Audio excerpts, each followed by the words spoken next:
In the popular Game of Thrones series, two families fight for the throne, the Starks and the Lannisters. The Stark siblings, 5 in total, have endured the death of their family and years-long separations, and yet managed to stay together till the very end. The Lannisters, driven by bitter rivalry and envy, have lost and destroyed each other throughout the story. What makes one family better than the other? And how does one maintain a healthy sibling relationship throughout life? Heal from the past.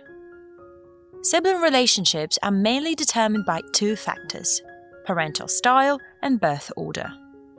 The father of psychoanalysis, Sigmund Freud, believed that siblings are always competing for their mother's love. Other psychologists, like Alfred Adler, believe that birth order causes hierarchies that only parents can help dissolve. One thing is for certain: the past determines the future. If the parents were absent or neglectful, this directly affects the children, who grow up to be dissatisfied and uncaring adults. Parents often favor one child over the other, creating rifts between the siblings. It is important to recognize and acknowledge these patterns as we enter adulthood. Moreover, older children usually carry a lot more burden, as they are expected to take care of the younger ones. This creates an unhealthy imbalance between the siblings. These imbalances and asymmetries are carried through adulthood and might strain the sibling relationship. One way of resolving conflicts is letting go of the past by acknowledging the parental dynamics. The siblings are not at fault for the games their parents played. If you were raised to be more assertive and dominant because you were the older child, you can either accept it or try to change it. Similarly, if you were a younger child and have trouble leading and asserting yourself, you might start by acknowledging the faults of your upbringing. When all siblings understand and accept that parental styles and birth order have an immense influence in their current relationships, they can start building new dynamics and healthier bonds. The past can negatively impact your relationships, or it can bring you together if you let go of the unhealthy dynamics. Never compare yourself.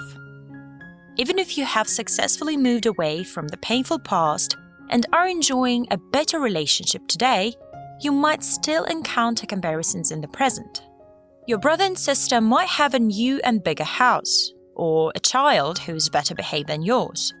Whether wealthier, bigger, or more successful than you should never compare yourself to their progress.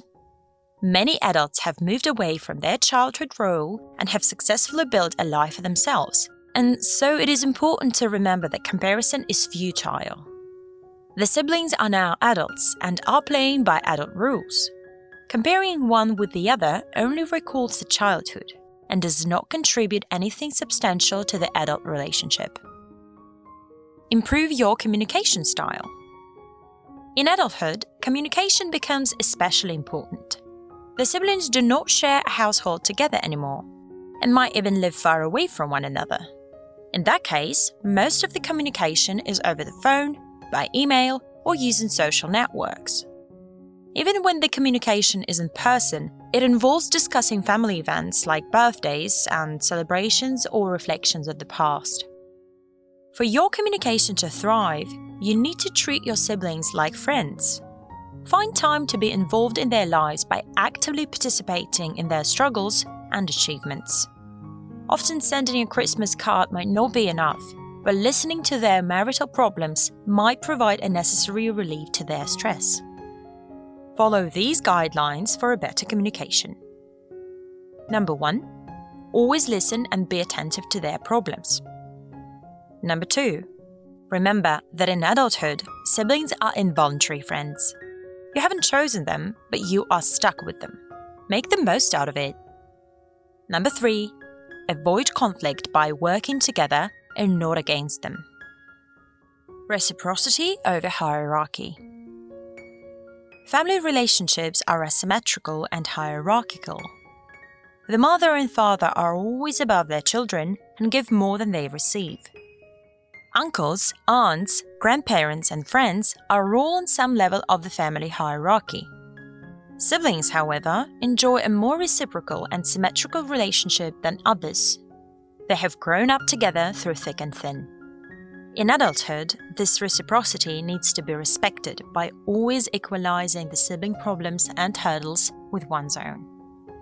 If your sister's given birth, then it is her moment for more attention, and when you get a promotion, the whole family will celebrate with you. Don't suppress or dominate your siblings. Instead, accept their differences and show them support and affection.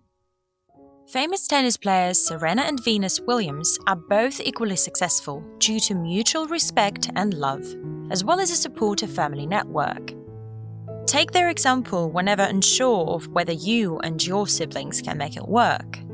Remember that the time under the spotlight is always sweeter when shared. Prevent sibling rivalry. Whichever view we take, it is clear that sibling rivalry is almost inevitable at one point during the course of a sibling relationship. The parents should also give each child individual attention, encourage teamwork, refuse to hold up one child as a role model for the others, and avoid favoritism. The Lannister siblings were constantly competing with each other due to the strict and hierarchical upbringing their father imposed upon them. Cersei Lannister, the only female child, was at a disadvantage because her father favored his male children. To make matters worse, Tyrion Lannister, a dwarf, was ostracized by his father due to his disabilities, despite being the most capable and educated from all the siblings. Finally, Jaime Lannister, the only child that fit the perfect child model, constantly rebelled against his father's wishes and paved a path of his own. The Starks, on the other hand, despite suffering many hardships, had a more symmetrical upbringing where each child was given enough love and attention. All of them were encouraged to follow their hearts and respect their peers. Arya Stark was allowed to go beyond her gender role and practice sword fighting, a traditionally masculine activity. This put her at odds with her more traditionally feminine sister Sansa. Their rivalry was natural, but it eventually proved futile when the two sisters came together to take their family home and help each other. Where one family's hierarchies produced bitter oppositions that eventually led to the downfall of the family, the others grew out of their differences, surpassed their rivalries, and managed to build an even stronger connection than ever before. Maintaining a healthy relationship takes a lifetime, but it makes your life worth living.